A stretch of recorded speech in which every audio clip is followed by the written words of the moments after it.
Coming up, we're connecting you with the creativity and culture in your community, including a look back at the life and legacy of a legendary Berkshires filmmaker. Doug's whole body of work was about immersing the audience in just a more profound experience of film. We'll head to the drawing table with Hartford-based cartoonist Joe Young.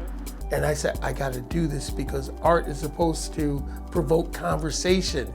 And advancing racial solidarity and equity through a musical celebration of Black history. How do you harness the power of music, this universal language, as a way to sort of open doors that don't open on their own? Join us for those stories and more as we explore the creativity, culture, and community that make us Western New England. Up next on Connecting Point. Support for Connecting Point is provided by our contributing viewers.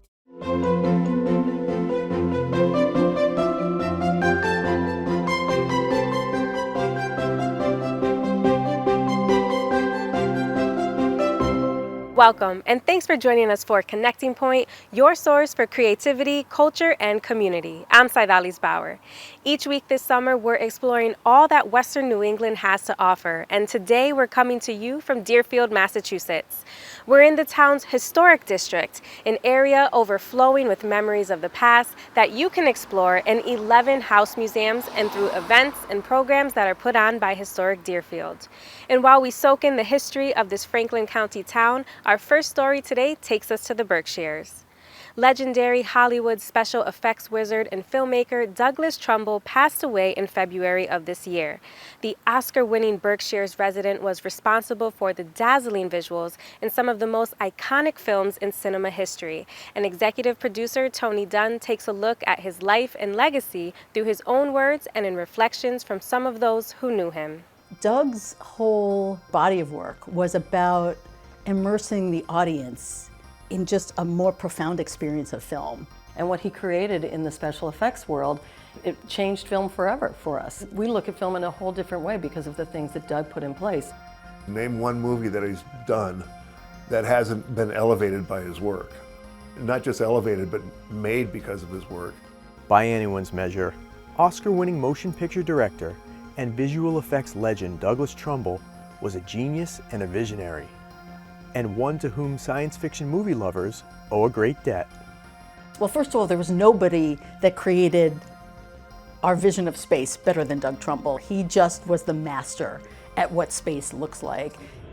But for the man responsible for the mind-bending visuals in Stanley Kubrick's 2001: A Space Odyssey, for making the Starship Enterprise fly on the big screen for director Robert Wise, and for creating the dystopian future of Ridley Scott's Blade Runner, special effects were merely tools in service to a greater cause.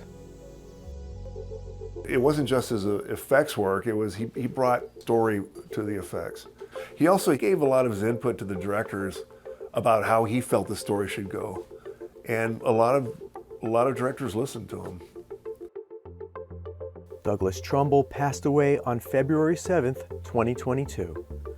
Though he called the Berkshires home, his career started in Hollywood with a passion to make going to the movies more than just viewing images on a screen. My interest is in experiential movies, or what I call immersive cinema. And so it's a completely different way of telling a story. And I got hooked on it long ago as a very young guy when I was working on 2001: A Space Odyssey for Stanley Kubrick. And so that was my introduction to feature film movie making. And so it led to a really, terrific resume, because being associated with that movie and special effects was a calling card that would get me into any studio. And that led to Blade Runner and Close Encounters of the Third Kind and Star Trek: The Motion Picture and, a lot of those kind of movies. Not satisfied with bringing others' visions to life, Trumbull soon turned his own hand to directing. But the bureaucracy of the entertainment business left a bitter taste in his mouth. He had been in Hollywood for many years, developed a high frame rate film technique called show scan, and had directed 2 films, Silent Running and Brainstorm, and he was hoping that the studios would do the films at a higher frame rate, and they wouldn't do it. So he got very frustrated. He moved out here to the Berkshires. And I started looking for work that would not be feature films, because I was just completely burnt out on the whole thing. And in 1989, Steven Spielberg was hired by Universal Studios to do the Back to the Future ride. And he said there's only one person on the planet to do it, and it's Doug Trumbull. And it was a simulation ride, and I had developed the whole simulation ride concept years before when I was at Paramount. And they couldn't figure out how to make it work. And I said, well, I'll do it. I'd love to do it. So we did the whole Back to the Future ride in these old textile mills in Housatonic, Massachusetts, about 20 minutes from here. And that was proof to me that we could actually do world-class filmmaking in a remote location like this. He was incredible. I mean, his generosity, people talk about it all the time, but I witnessed it with, literally dozens of filmmakers that we would bring to his property. He would spend time with them. They could reach out afterwards. He was 100% about the next generation. He was 100% about being a mentor, being an inspiration for films and filmmakers. You know, I came here 30 years ago and I met my husband. I had 2 children. I created another company, Mass Illusion, after working with him. And, I told him, maybe not enough, but I'm grateful because my life and my career are here because of him. And it happened for me and so many people. And while his impact on the art and craft of filmmaking is undeniable, Douglas Trumbull's greatest legacy might just lie in the people that he touched along the way. To me and most people on the set, he wasn't the technical person. He brought everybody together, and his gleam in his eye was contagious. Everyone was drawn to it and wanted to make it work the way he saw it. So he was a storyteller more than anything else. He taught us how to think out of the box. And that was, I think, the biggest lesson from Doug, is not to do what's already been done, but to figure out what's next and what's going to create that excitement for the audience. Doug lived up here. We live here, but Doug lived up here. And he was an incredible person.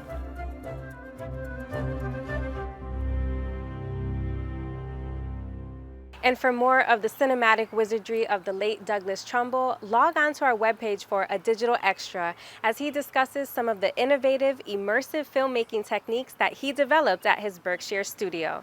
And I found out years ago when I was doing my show scan film process, which was one of my stepping stones along the way to immersive cinema, that I was shooting 70mm film at 60 frames a second, putting it on giant screens at double the brightness.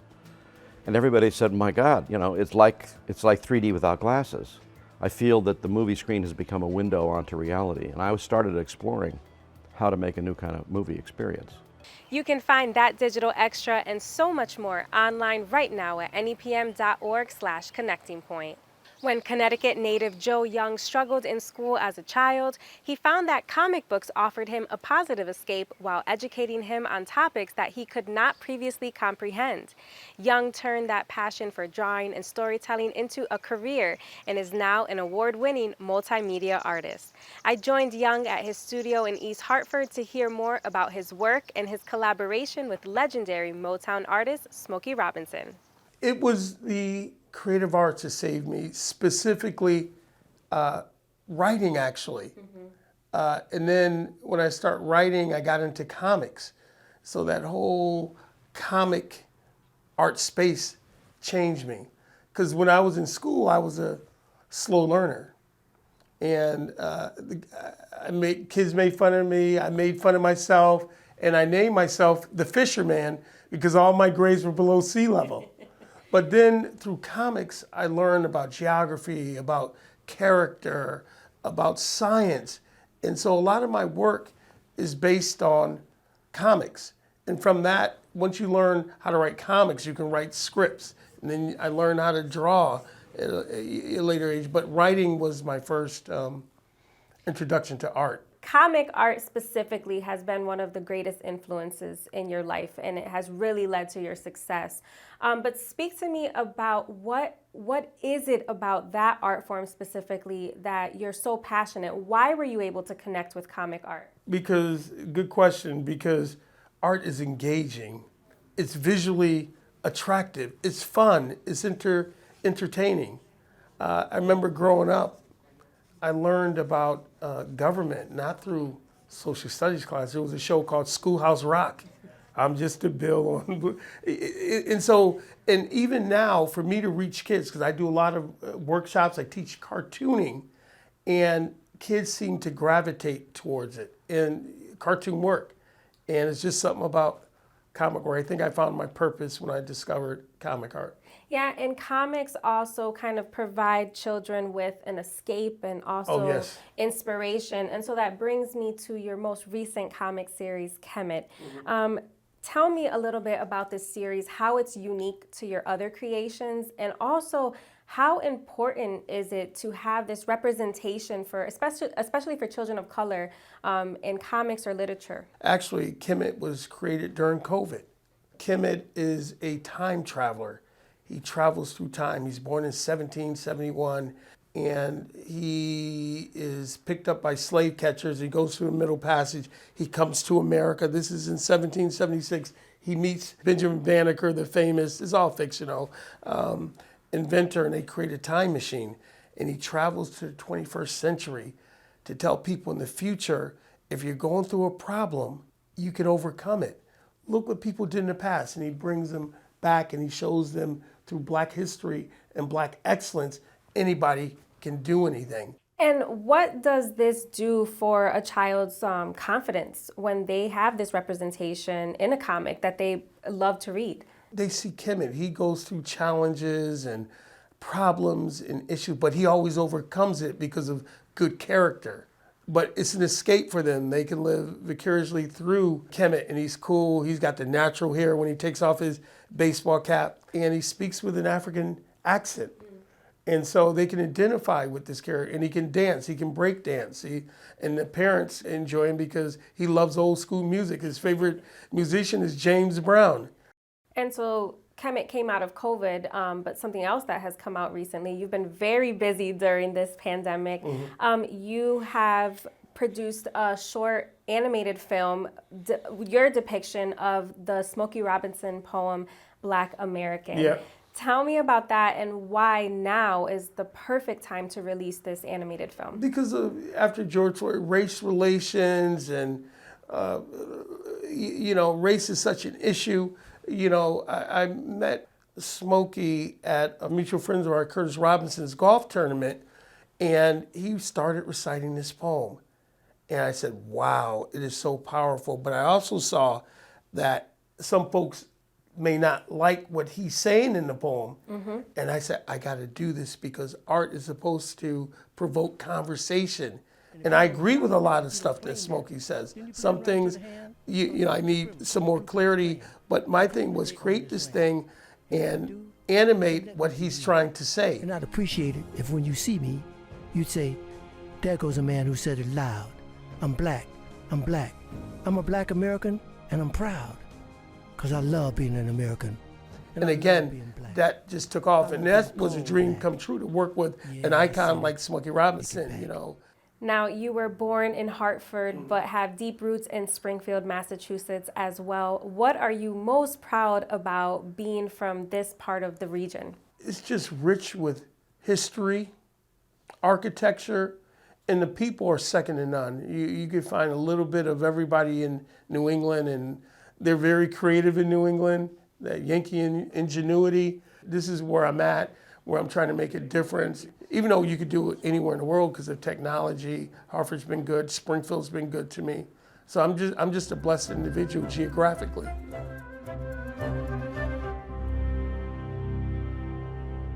Every week, Connecting Point explores the creativity, culture, and community that make us Western New England. But it doesn't stop there. You can find us online anytime for exclusive features and content. Nationally acclaimed cartoonist, filmmaker, producer, and writer Joe Young can lay claim to a unique recognition. In 1999, Young became a Guinness Book of World Records holder for creating the longest comic strip in the world. In this week's digital exclusive, he shares the story of how the community came out to support him in his quest for this honor. People thought I was crazy. So the city of Hartford gave me a whole park, a whole facility. They built a big easel to do it. I called all my friends, and we had 5,000 kids from all over. They said 2,000, it was really 5,000 from all over New England to paint on this comic strip. You can find that digital exclusive online right now at nepm.org/connectingpoint. From an early age, Laura Radwell dreamed of being an artist, and with a career in marketing and communications, she always tried to incorporate visual components into her work. So when she began to wind down her business, she decided to go make her dream of being a painter a reality. Today, she works out of her studio at Cottage Street in Easthampton, creating large-scale paintings that focus on atmosphere and her inner impressions of the landscape. Producer Dave Frazier visited her there and brings us her story. I don't necessarily have a plan in mind. Sometimes I have a color feeling in mind, and I just let something emerge. At one point in my working life, I noticed that everything I did was gravitating toward the visual, and I think that was some kind of a subconscious attempt to satisfy my dream.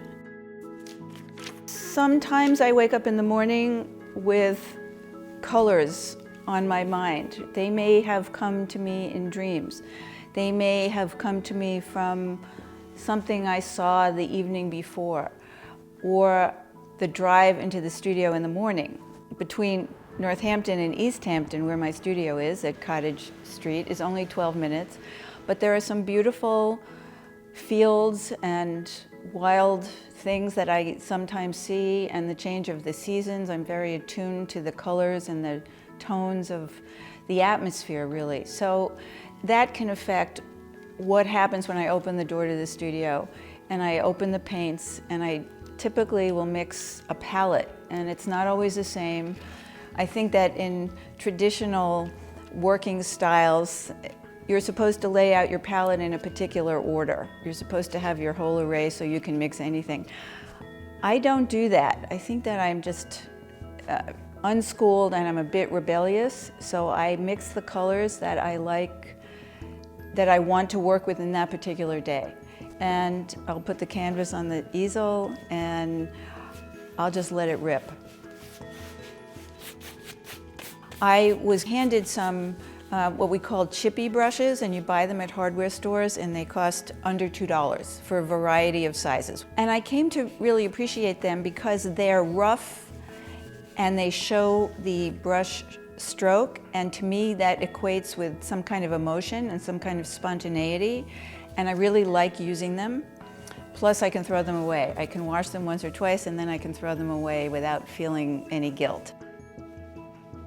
I think there's a certain kind of a mystery in the paintings, given that they don't represent actual places. And often I'm asked, where is that place? And I will say, it is not a place. It's a place that you can define. It's a place that you can go to if you so wish.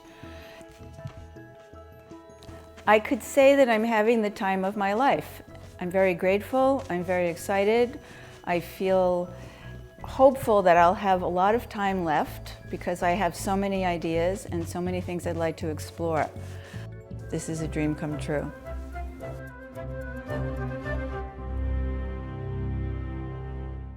The Black Legacy Project is produced by the nonprofit group Music in Common and is a musical celebration of Black history, bringing artists of all backgrounds together to record and compose songs central to the Black American experience. I spoke with co-directors Todd Mack and Trey Carlisle to hear how they are merging the past with the present in order to move forward. We were inspired to create this in 2020 in the height of the killings of George Floyd, Ahmaud Arbery, and Breonna Taylor. And we wanted to create spaces where Black and white Americans, and really all Americans, can come together and engage in intergenerational conversations, not just about the legacy of racism in the US, but the legacy of Black and white folks working in solidarity to help us move forward. So that was the inspiration for it. And as a result, what we do is we will go to a specific community, facilitate roundtable discussions that bring Black and white community members together to explore songs centered around the Black American experience and explore how they still relate to the issues today. And then we have local Black and white artists create present day interpretations of those songs, as well as original songs about how we can move forward. Rise up, rise up.